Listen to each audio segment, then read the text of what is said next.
Bota casaco, tira casaco, olha só quem voltou, meus amigos.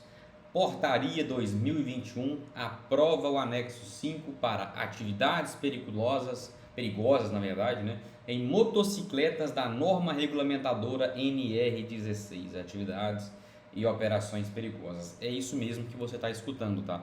A partir de 2026, porque no caso a portaria ela entra em vigor a partir de 120 dias, né? Então, a partir do ano que vem, teremos então o fim da polêmica das atividades com motocicletas que vão ou não vão gerar o adicional de periculosidade. Depois daquela polêmica que nós tivemos aí da suspensão e anulação, na verdade, do anexo 5 lá da NR16, isso gerou muita insegurança jurídica. Inclusive eu até falava aqui para os meus clientes, falava para os alunos também, falei, olha, 99% de certeza de que isso vai voltar em algum momento. Quando eu já não sei, mas eu acredito sim, tá, que isso vai voltar e é justamente isso que aconteceu aí com o advento da portaria 2021 de 3 de dezembro de 2025 e é justamente isso que eu vou mostrar aqui para você agora nesse vídeo de hoje, tá? Teve uma nova redação, algumas questões que não eram explícitas na outra redação antiga da NR16 e também tem novidade na exclusão da periculosidade também, tá? Então, vamos lá para a tela. Portaria do Ministério do Trabalho, número 2021, de 3 de dezembro de 2025, tá? Artigo 1º, aprovar o anexo 5º das atividades perigosas em motocicletas da norma NR16, atividades e operações perigosas, aprovadas pela portaria 3214, que é a NR16, tá? Aqui também fala com relação à insalubridade, mas não é o objeto desse vídeo, depois a gente pode fazer um outro vídeo sobre isso se vocês quiserem. E o importante, artigo 4º, esta portaria entra em vigor no prazo de 120 dias após a publicação, a data da sua publicação, tá? Ou seja, ela foi publicada no dia 3 de dezembro de 2025, então é 120 dias a partir daí, tá? Então, se eu não me engano, vai dar em abril. Então, beleza, vamos lá. Então, como que fica então a nova redação do anexo 5? Primeira coisa, objetivo. O objetivo deste anexo é estabelecer critérios para caracterizar ou descaracterizar atividades ou operações perigosas realizadas por trabalhadores com utilização de motocicletas. Campo de aplicação.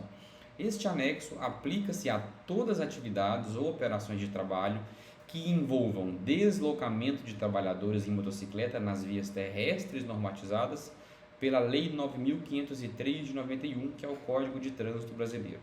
E trouxe também, olha que interessante, trouxe para a gente também a definição de motocicleta que antes não era bem definido aqui pelo anexo 5º da NR16, tá? Então, motocicleta, para fins deste anexo, é todo veículo automotor de duas rodas com ou sem sidecar destinado ao transporte individual de passageiros ou de cargas conduzido por operador em posição montada ou sentada, que no caso a posição sentada é a motoneta, tá? E para quem não sabe, sidecar é isso daqui, ó, que é uma paradinha que você coloca aí acoplada então a motocicleta, tá? Para transporte de cargas ou pessoas, beleza? Continuando, e até uma brincadeira também, né, pessoal? Motocicleta é todo veículo automotor de duas rodas, então não quer pagar periculosidade? Agora a moda é comprar triciclo e quadriciclo, porque já não é duas rodas mais, então não se enquadra aí perante a este anexo, né?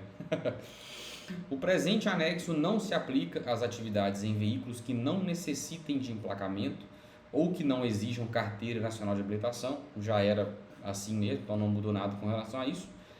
Item 3, artigo 3º, caracterização da atividade ou operação perigosa. As atividades laborais com utilização de motocicleta no deslocamento de trabalhador em vias abertas à circulação pública são consideradas perigosas, ou seja, o que já era mesmo, né, anteriormente. BR, avenida, rua, vias abertas à circulação pública são consideradas perigosas, tá? E o pulo do gato entra justamente no item 3.2, porque ele trouxe algumas novidades para a gente do que não é considerado, então, atividade perigosa para efeito deste anexo, tá? Então, é a linha A. O deslocamento em motocicleta exclusivamente no percurso entre a residência do trabalhador até a ocupação do posto de trabalho para seu retorno após a conclusão. Isso nós já tínhamos essa previsão, tá? Então, o cara pegar a motoquinha dele lá e ir trabalhar ou depois do trabalho voltar para casa, não enquadra como atividade periculosa, tá? Com relação a isso, já era dessa forma.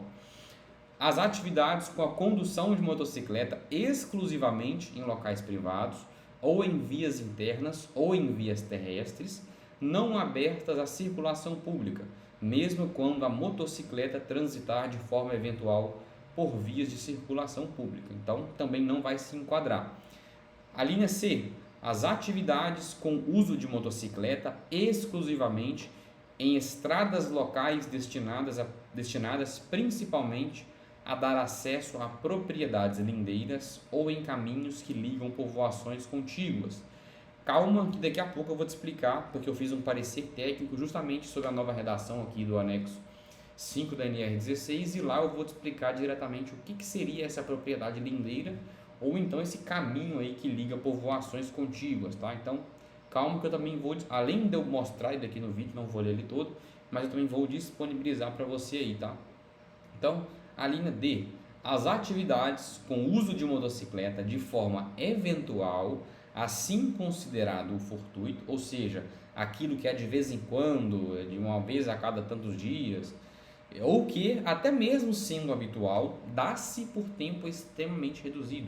Então, colocamos aí de uma forma bem clara que, para ser considerado uma atividade perigosa, não está escrito dessa forma, mas entende-se que a pessoa tem que utilizar a motocicleta como sua ferramenta de trabalho. Há exemplos motoboys, entregadores e etc., que são realmente as pessoas que de fato utilizam a motocicleta para poder fazer o seu jornal de trabalho. Agora o cara que pega a motoca, por exemplo, uma vez por dia, sei lá, e vai usa por 15, 20 minutos, ou seja, é habitual, mas ele dá-se por tempo extremamente reduzido. E essa linha D, ela justamente exclui essa possibilidade, ó. Não são consideradas perigosas para efeitos deste anexo, beleza?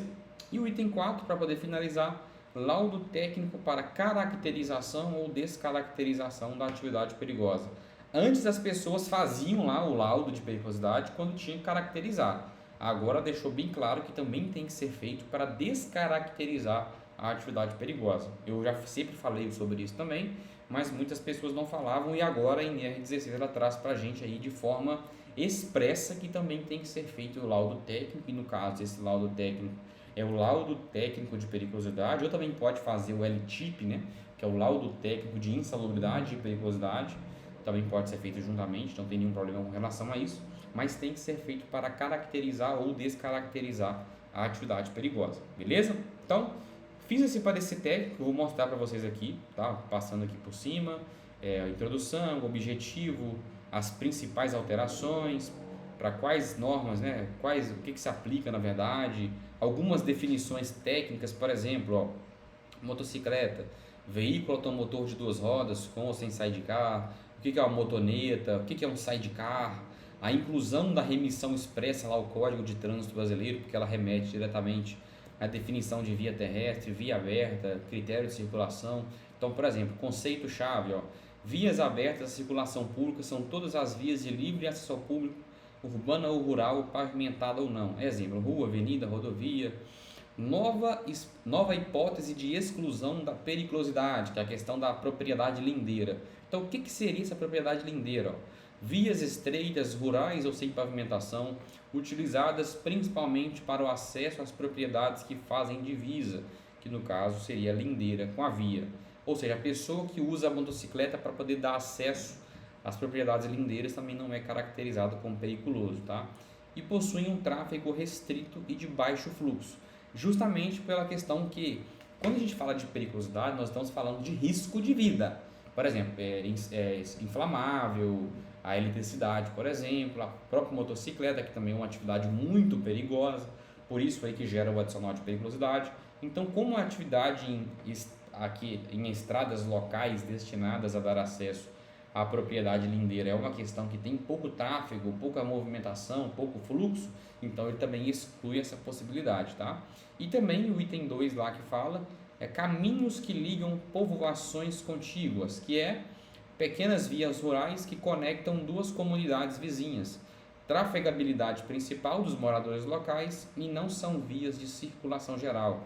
Ou seja, esses dois ambientes não configuram risco equivalente à circulação em vias públicas que são normatizadas aí pelo Código de Trânsito Brasileiro. Então eu fiz aqui essa questão, o que é considerado atividade perigosa após a nova portaria, o que não é considerado, tá? Tem esse parecer técnico bem completo, questão do uso eventual, a vigência também, que é 120 dias, tá? Então ele vai estar disponível aqui na descrição do vídeo, tá? Só baixar lá no Drive. E também eu fiz um item aqui, que é na verdade uma planilha, como que era antes e como ficou após a nova portaria 2021 de 2025, beleza? Então, se você curtiu esse vídeo, já curte, compartilha, se inscreve no canal e também já manda lá para o seu amigo que não está sabendo aí dessa nova portaria com relação à periculosidade para atividades com motocicleta, beleza? Um abraço, valeu e até o próximo vídeo.